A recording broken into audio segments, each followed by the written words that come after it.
Hello, everybody. Welcome back. I'm Inside Elections. The date is Friday, February 6th, 2026, and today we're going to talk about my 2026 governor's prediction. My prediction for how every single governor's race that is happening in the 2026 midterms is going to go. Now, we have a lot of states to talk about here, so let's just jump straight into it.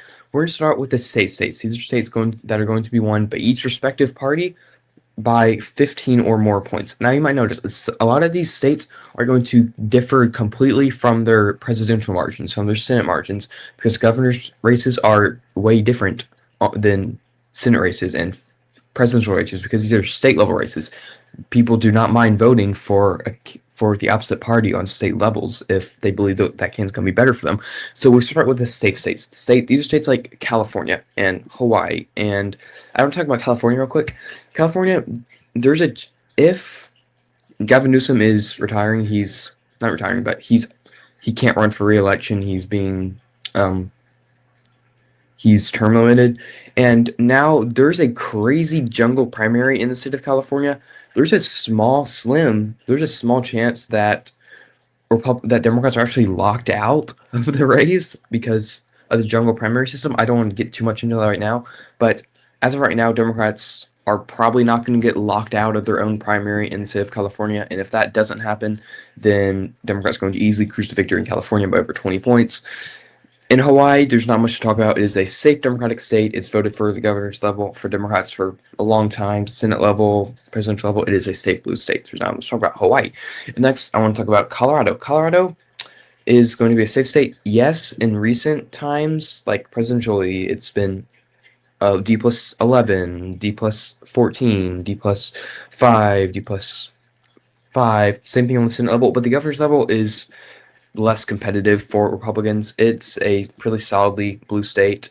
Jared Polis won re-election in 2022 by 19 points during a red wave year. Yes, he's term limited, but another candidate that's pretty good, Michael Bennet, the U.S. senator from the state of U.S. senator from the state of Colorado, is running. He's going to cruise to victory, just like Jared Polis did a couple years prior, by over 15 points. Next, Minnesota. Minnesota is easily going to go to the Democrats by a large margin. Amy Klobuchar is running for election. She's running against I'm actually not sure who she's running against. I should know this. Peggy Bennett, I think, is Michael Lindell. Of course, she's running against Michael Lindell. Okay. This is not who she's done. Okay, either way, Amy Klobuchar is running against these Republican candidates. She's leading in every poll by far more than double digits. She's a popular senator. She's retiring to run for governor. She's going to win this race by over 15 points. Illinois, there's not much to talk about. It's going to be safe for the Democratic Party. It's a safe state. It's going to be safe. Same with Massachusetts, Rhode Island, Connecticut. Yes, there's a competitive Democratic primary in Connecticut, but Democrats are going to win Connecticut as a whole by over 15 points. Going to be safe. Not similar thing, but for Maryland, it's going to be safe as well. New York, you can make an argument for it being lean, but Kathy Hochul's going to run for re-election. She's not the most popular senator, but she's relatively popular. She's going to get Zohran Mamdani's endorsement, which is basically just going to cruise her to victory. She's going to win by over 15 points in the state of New York. And that brings us to this map. This is my current map for the governor's race based on the safe states for the Democratic Party. You might notice some states are missing. States like Vermont, one more. Sorry, I completely forgot. Pennsylvania is going to go safe for the Democratic Party. Josh Shapiro is running for re-election. He is extremely popular in 2022. Once again, red wave year. He won by 14.8 points in the state of Pennsylvania in 2018. This is actually his first term. Sorry. But he is extremely popular. He's running for re-election. He's going to win by over 15 points, no doubt in my mind. And now we're going to go into safe states for the Republican Party. Like I said, there might be some states that you notice that are missing, like Vermont and Oregon, but we're going to talk about those later and why they're not safe. For the Republican Party, states like Idaho, Wyoming, South Dakota, Nebraska, Oklahoma, Arkansas, Tennessee, and yeah, these are the states that don't really need any talking about. They're solidly red states. There's no incredible Democratic or independent candidates running. Republicans are going to cruise the victory by double digits, by far 20 plus points in all these states easily. There's actually one more state in the safe column. I think is going to be the state of South Carolina. South Carolina is shifting to the right. Yes, there's a chance this could be somewhat competitive, but at the end of the day, it's South Carolina. It's not. All the predictor websites have it as solid R. One is it as likely R. I think Republicans are going to win this governor's race by over 15 points pretty easily. Actually, one more. Of course, Alabama. Sorry. I was saving that for a second because I want to talk about Doug Jones. Doug Jones, actually, my state's Alabama. He's running for my governors. I'm going to be voting for him, but at the end of the day, he's not really getting any traction. He's the former senator from Alabama. He's the most popular Democrat from my state, but at the end of the day, he's not astronomically amazing. He's going to still lose by over 15 points to pretty much any Republican challenger. And the former or current, but soon to be former Senator Tommy Tuberville is running for this seat. Unfortunately, my state's going to vote for Tommy Tuberville by 20 points, most likely. And now that moves us on to the likely states. Actually, one more state, sorry. Vermont. Vermont is interesting. Vermont, as you notice, Vermont, let me show you this. In 2022, actually, went to 2024, since Vermont elects its governors every 2 years, it voted for Phil Scott by 52 points. The Republican by 52 points went on the same ballot. Harris was winning by 31. There's an 83-point delta. That's an 83-point ballot split. But Vermont, Phil Scott is the most popular governor in the country. He's going to if he runs for re-election, he's going to easily win. Now, he has not yet announced re-election, which maybe if he doesn't run for re-election, then his lieutenant governor will probably still make this state at least likely R. But at the end of the day, if Phil Scott runs, which he's not announced to run, but he's also not announced not running. As of right now, it's a safe state for the Republican Party. Now that brings us to the likely states. I'm going to start with the likely states for the Democratic Party. It's like Oregon. Oregon is interesting because Tina Koket is running for re-election in the state of Oregon. She's not hold on, let me get to it. In 2022, she only won by 3.4 points. She's, I believe, the most unpopular Democratic governor in the country, but at the end of the day, she's the incumbent senator. She's running in the state of Oregon, a pretty solidly blue state. She's going to win re-election, probably by more than 5 points. That's why I'm putting this as likely. It's not going to be a way for the Democratic Party. Republicans might try to invest in the state, but at the end of the day, it's Oregon. They're going to vote for the Democratic candidates, even if it's a relatively unpopular governor by a couple of points, which is why I think it's going to be likely.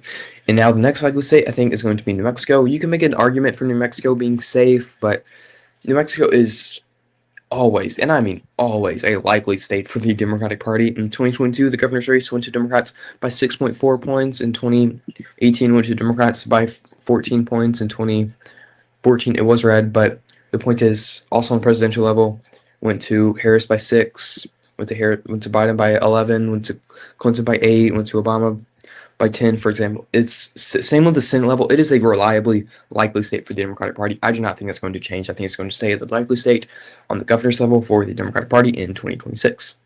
Next likely state for the Democratic Party is going to be the state of Maine. Maine, there's not too much to talk about here. Incumbent Governor Janet Mills is leaving this seat to run for U.S. Senate. She's a relatively popular governor. It's Maine. There's no strong Republican running in this race. It's going to go to the Democratic Party. Pretty much whoever runs for this seat. There's a tightly contested Democratic primary in this, but at the end of the day, it's going to look how many candidates there are, and these are all candidates who are raising a bunch of money: $500,000, $200,000, $300,000, $700,000, $400,000.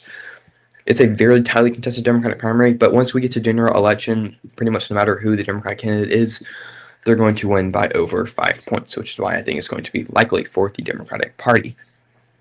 And actually, I think that's the last for our likely states for the Democratic Party. Next, we'll do the likely states for the Republican Party states.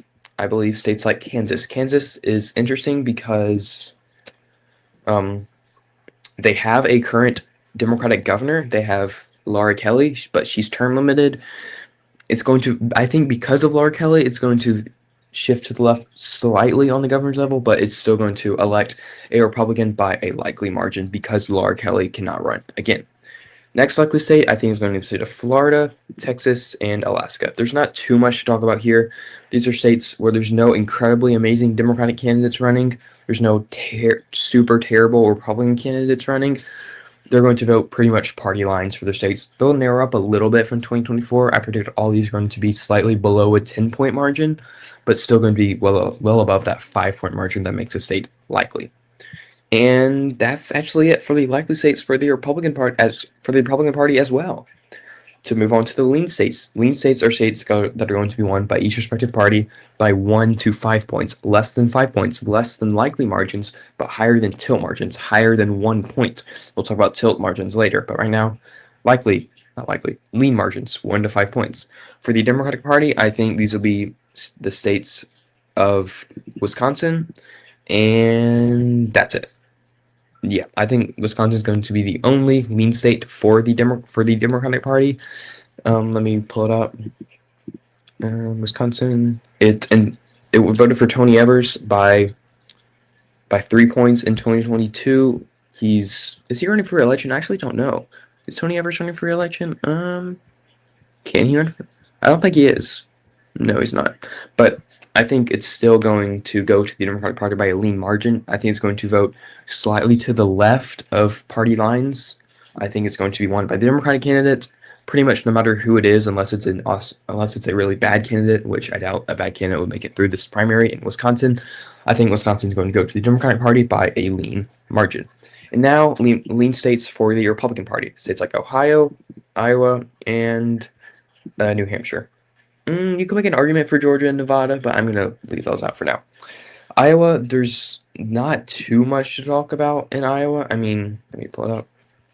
In 2022, I voted for Kim Reynolds by 18 points, but she is extremely unpopular. She's like, I think she is the most unpopular governor in the country. She's not running for re-election, I do not believe. Yeah, she's not seeking a third term because of how unpopular she is, but that just means that a typical Republican is going to run. And those days, pretty good Democratic running. Rob Sand, the only poll we have shows Rob Sand actually ahead, but it's a Democratic internal poll. At the end of the day, it's Iowa, and there's no awful Republican running. I meant to make these states lean. Sorry, not likely. That's my bad. I think these states are going to be 1 to 5 points. Sorry about that. But I think Iowa's going to go to the Republican Party by a lean margin. I don't think Democrats are favored in this race. I think they have a chance to pull out an upset, but at the end of the day, I think Iowa's going to go lean for the Republican Party. Sort of similar thing goes for the state of Ohio. I think Ohio is going to go to the Democrat by to the Republican by a little bit less than 5 points. Amy Action is running for this. Amy Action, the Democrat, is running for this governor's seat, but she's an okay candidate. She's not amazing. I think she's still going to lose to Vivek Ramaswamy by a pretty solid margin, but I think she's going to outperform Donald Trump. I think she's going to slightly underperform the Senate level. I think it's going to go to Vivek Ramaswamy by roughly this margin that these aggregate websites have, maybe slightly more. I think Ramaswamy will win by like 2-3 points, but I think that's going to be lean. In the state of New Hampshire, it's also kind of interesting. Kelly Ayotte is running for re-election. She is a relatively popular. Why is this? Where is she? There. Kelly Ayotte. She won. She's a Republican in the state of New Hampshire, a blue state. She won by 9 points in 2024. I think she's going to win re-election. I think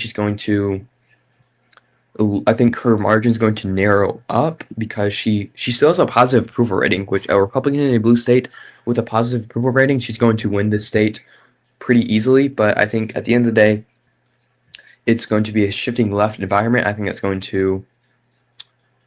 believe that she's still going to win the state of New Hampshire, but below that 5-point margin, below the margin that she won in 2024, but still going to go to the Republican candidate, Kelly Ayotte, by 2, 3, maybe 4 points. And now we get on to the tilt states. I believe there are going to be 4 tilt states in the 2024 midterms for the governor's race. We'll start with the Democratic states. I think the state of Arizona is going to go to the Democrats very narrowly on the governor's level. Same thing with Michigan. Michigan and Arizona and Michigan are in my opinion, are going to 100% be the closest states in the 2026 midterms. And there's a very tightly contested. No, there isn't. But let's talk about Arizona first. Katie Hobbs is running for re-election. In 2022, she did win. She won in a red wave year, but she was running against Carrie Lake, astronomically awful candidate. She's running against a standard Republican, Andy Biggs, I believe. I think he'll win the primary. I'm not completely sure. Will he?